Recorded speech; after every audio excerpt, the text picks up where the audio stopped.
Hey, it's Clay at claytrader.com. This is my top 10 stocks as we head into Wednesday, March 6th. This will be a technical analysis breakdown, so if you're someone that uses charts within your trading, or maybe you're just interested in learning more about charts and how they can be used as a tool to help make good decisions as a trader, this will be a video for you. And for those of you that care about Bitcoin, I will do that at the end of the video, so make sure to stick around for that. First off, a couple clarifications. Number one, the candlestick you see right there will be moving. That is because the market's still open for a small amount of time. But I like to do these videos when the market is still open because sometimes we can capture some really interesting late day price movement. And then second, I'll be using the 30-minute time frame, meaning each one of these candlesticks here represents 30 minutes worth of time. So ticker symbol number one, AISP. And what a huge monster mover on this one today. So let's get some levels mapped out. First key dynamic here is going to be for more of those of you that like to play pullbacks and like to buy at areas of support. And that is where this area comes into play, this former breakout point right around $3.90. And that's just based around the foundational rule in charting that when levels of resistance are broken. So you can see right here, the general area right there is where the price struggled for a while. But when they are broken, which is what happened right there, you would then want to see them act as support. Of course, there's no guarantee, so I'm not saying if the price goes down there, it's for sure going to bounce. My point here is that nobody could accuse you of, just entering in at some sort of illogical random spot. You'd have good logic behind it. So keep an eye on that from the support standpoint at 390. And then in terms of levels of resistance, very straightforward, really just as simple as asking the question, where did the party finally stop today for the bulls? And that was right up there at, let's just call it the $6 mark. So $6, like I said, no fancy reasoning or logic, just a simple question, where did the party finally stop? And that is that area right there. As far as the overarching standpoint, in terms of gauging the health, just watch that purple line there. I realize that's super far away, but that is a 50-period moving average. Keyword there being moving. So as time goes by, that line is going to move itself higher and higher and get more and more relevant. So from the overall standpoint, as long as the price stays above that purple line, the bulls fully are in control of the chart. But all things considered, very impressive day today. Next one, SBFM, penny stock here that made a good solid move today. And now we have a nice pattern here that has formed. So let me get this pattern drawn into motion here. We have top part of the pattern, resistance right there. And then we have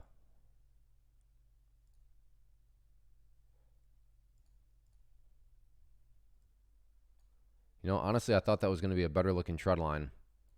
Not a very good looking trend line right there. Doesn't necessarily take away from things, but not as clean of a pattern as what I thought it was. So I will be the first to admit that to the naked eye, I thought that was a better looking trend line, but it's not. So let's just do this because we still have some very straightforward levels. And the most straightforward level is that area up there. You got to think a lot of people have drawn that trend line. And I make that comment because when a lot of people are watching the same trend lines, wondering the same thing, call it a self-fulfilling prophecy, call it whatever you want, it can produce some very dynamic movements. So as I've said, while there are no guarantees, is it plausible that if the price works itself back to that trend line and gets the break up through it, that break in of itself could create additional buying pressure? That is certainly a plausible scenario.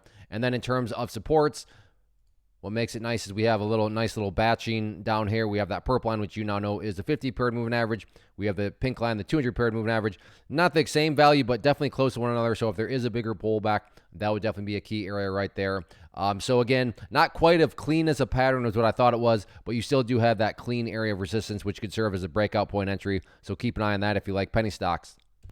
Next one, SOXS, and there's no doubt about it. I'll state the obvious when you consider where the price was down here and now where the price has bounced. Very, very impressive bounce, but that does lead to the valid question. But is there any sort of genuine power behind this movement? Is there any sort of true strength? And I have no idea, but by using charts, we can make answering that question very straightforward. And that is why moving forward, I would call 327 a must-hold level. And the reason for that, I'm not saying this will occur, but for explanation's sake, if the price were to come down to 327 and then fall below it, what would you have at that point? You would quite literally have the price having gone right back to where it was. And not to insult your intelligence, but price movements that make a great move and then go right back to where they started, not exactly a sign of genuine power. So you just want to see progress being made, because if the price can stay above, let's just change up the color there. So if the price does stay above, so come down here to 327 and then stays above it and bounces, well, now all of a sudden, what do you have? Well, you have a set of lows there. You have lows down there. If you envision those as stair steps, you have stair steps making progress in the upwards direction. And that's what it's all about. Nothing goes straight up, but you at least want to see progress. And in this situation, progress being defined as $3.27. Next one, SOFI. Very, very brutal move today. Going to go ahead and get rid of that level there. But from a trading standpoint, it makes for an easy, or not an easy, excuse me, exciting situation because this one, a relatively popular stock, not huge. I wouldn't call it a cult stock, but there's a lot of people that watch it. It's in a popular price range. So you got to think that a lot of people have noticed like, wow, this thing got absolutely beat down. I mean, look at that trend line right there. Look how steep that trend line is, yet the price stayed down below it all late morning and the rest of the day long. So when you have these sorts of steep downwards pressures, call it a dead cat bounce, call it whatever you want. If the price can push through that area, and let's say, quote unquote, only goes up there before rolling back over, I mean, this distance right here, and again, I'm not saying that's what will be it, but point being, that distance right there, from a day trading, from a scalping standpoint, I mean, that's plenty of wiggle room to pull out some nice quality profit. And you got to think a lot of people are going to be watching this area just because it's a relatively popular stock in a popular price range that has gotten absolutely hammered down. So keep an eye on that trend line, and I'm very curious if the price does break above it, does that produce some sort of dead cat bounce? I think it's worth keeping an eye on if you find these sorts of situations interesting. Next one, AMC. Overall, nice recovery. Past couple of days have been looking pretty shaky, but today made some movement back in the upwards direction. Now, there's still a lot of work that needs to be done. The first bit of quote-unquote work that needs to be done is, you can be bullish. You can be feeling good about things based on today's price movement. But, the price is still down below that pink line there, the 200-period moving average. And until the price actually gets above there and proves that it can stay above it, I would be a little leery because as of right now, if you want, I'll just draw this in here kind of crudely, but you'll get the idea, is if we just use that pink line as a top part of a channel, this level down here as a bottom part of the channel, all that's really been going on over the past several days is just kind of choppiness, back and forth, back and forth. So does it go back down here? Potentially, I don't think that would be a shock to anybody. But if it does get down there, then the question becomes, will it hold? Or is that going to, be a break to the downside? But on the flip side, if the price comes back up to that area, then the big question becomes, okay, can the price finally get the break to the upside? But in a nutshell, yes, intraday, there's all sorts of bigger moves up and down. But taking a step back and looking at the past several days, nothing has really happened. It's just simply stuck inside of this sideways channel pattern. So keep an eye on that dynamic. And if there is a break in any sort of direction, then that could certainly make things very interesting. Real quick, want to take a break and personally invite you to get signed up for this free live online webinar I'm offering here in a couple of days. So if you've been enjoying what you've seen and you want to learn more about this tool, how it can and should be used to build consistency and manage risk, then certainly get signed up for the free webinar. If you're watching on YouTube, there's a link down in the description box you can use to get signed up. Or if you're watching at my website, there's an area right there on the page you're on that you can use to get signed up. So like I said, if you've been enjoying, then definitely get signed up for the free webinar.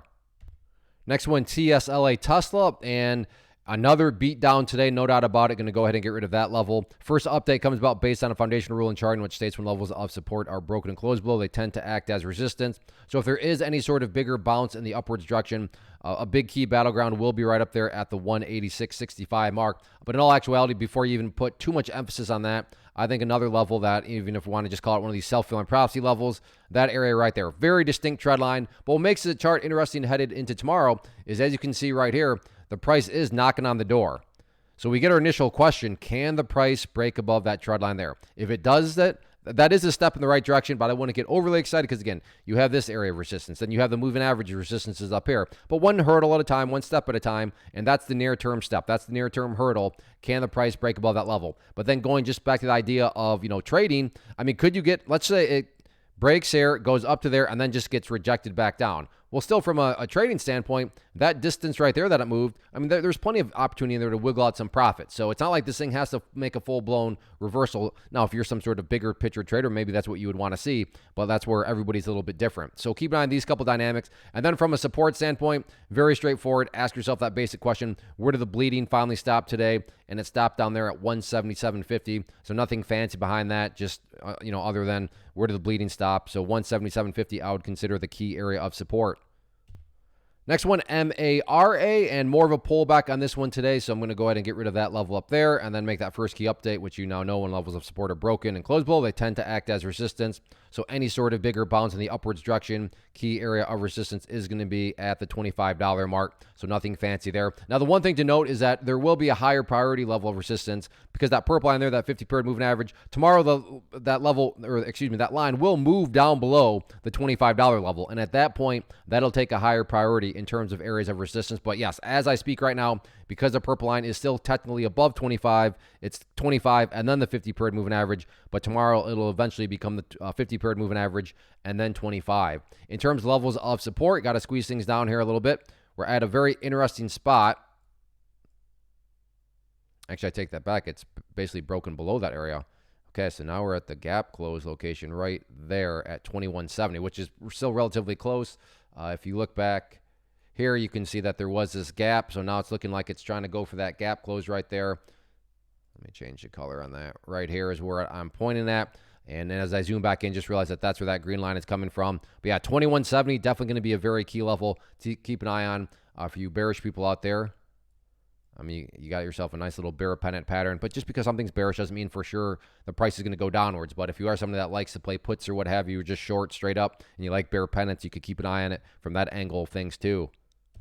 Next, OCEA, and this is a very nice looking chart here. Got the breakout once again today. So first update, resistance was broken and closed above. You want to see them act as support. And that's exactly what happened earlier on in the day. You can see broke above it. Nice example right there of it behaving as support. And then there was this pullback this afternoon. The price has not quite hit it yet, but it's still within the general vicinity. So far, so good. So 478 is the level that you would want to see act as support, and it's been doing a good job of that. I'm going to go ahead and get rid of that level. From an overarching standpoint, as I've talked about before, so ideally, what would make the chart look the strongest, healthiest, staying above 478.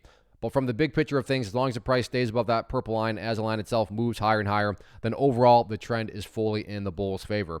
In terms of areas of resistance, it's looking like the main congestion point right here around the $7 mark, so keep an eye on that. I realize that the price did technically, shoot up there, but in my opinion, the general $7 mark right there is more so the accurate area. But anyway, look at it, higher highs and higher lows, and that is the name of the game. Next one, NIO, and I don't know if this was an accurate data point or if my chart's off, but if so, then the opening 30 minutes here, absolutely crazy day. So down in the comment section, let me know, was this an actual, did the price really spike all the way down here and then come all the way back there during the opening 30 minutes? Like I said, let me know. I wasn't watching it moment by moment, but either way, crazy opening 30 minutes.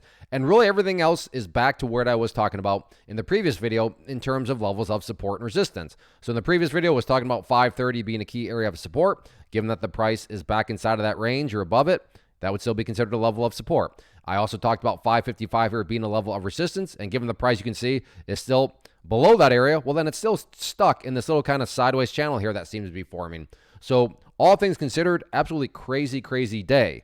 But emphasize on the word day. When we look at multiple days, you can see, well, the price is still just stuck in between these two levels. So main area of resistance moving forward, 555, main area of support right down there at about 530. Next one, SPY. So let's just take a look at the overall markets here. Absolutely brutal day today.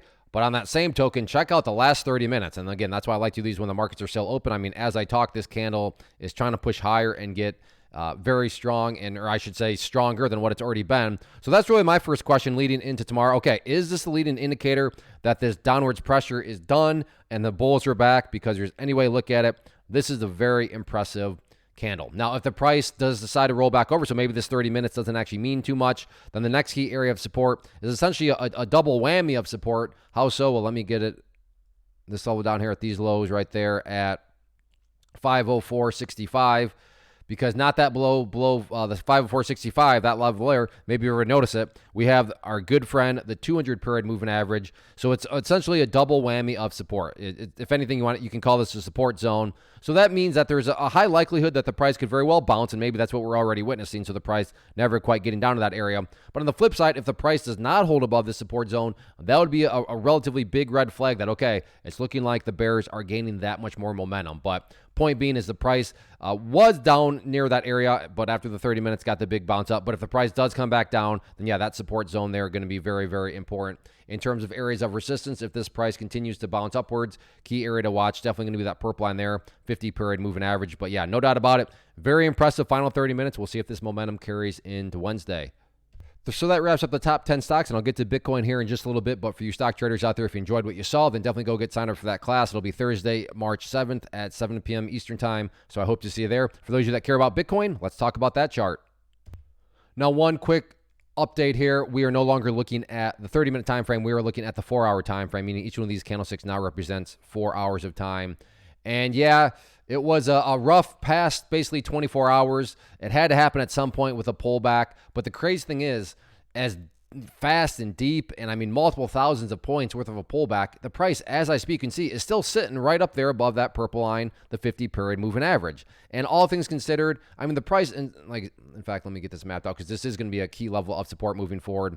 That being the bottom part of this little consolidation area right there at the $59,000 mark. So 59,000. If this level still holds, which so far, because that's where the bounce started, but I mean, think about that. It's still holding means you have a low here, and then you have this previous low down here, and if you envision those as stair-steps, then from an overarching standpoint, you still very clearly have stair-steps making progress in the upwards direction. So just because there's been this nasty pullback, well, that's the terminology I would use, a pullback. I'm not going to flat out call this a reversal because nothing can just go straight up, and there had to have been a deeper pullback. So in my opinion, it's still just a pullback. What would convert this into a reversal? Well, if the price comes down here, breaks through there, comes on there, blasts down through the 200-period moving average, then we can start to have the reversal conversation. But in my opinion, at least right now, the more accurate definition would just be a pullback. As far as the key battleground now from a resistance standpoint, that's essentially right up there at the $69,000 mark. So keep an eye on that if the price can return back up there. But like I said, all things considered, yes, past 24 hours, very rough. But when you're looking at multiple days in the past couple of weeks, you can see the overall trend still very much so in the upwards direction. So that officially wraps up the video. Again, go get signed up for that free training. It'll be Thursday, March 7th at 7 p.m. Eastern time, whether you trade stocks or Bitcoin or crypto or anything else. What you learn about definitely can and should be used. So I'm confident you'll find value in that training. So go get signed up for it. If you enjoy these, hit the like button, leave a comment below. Thanks for watching.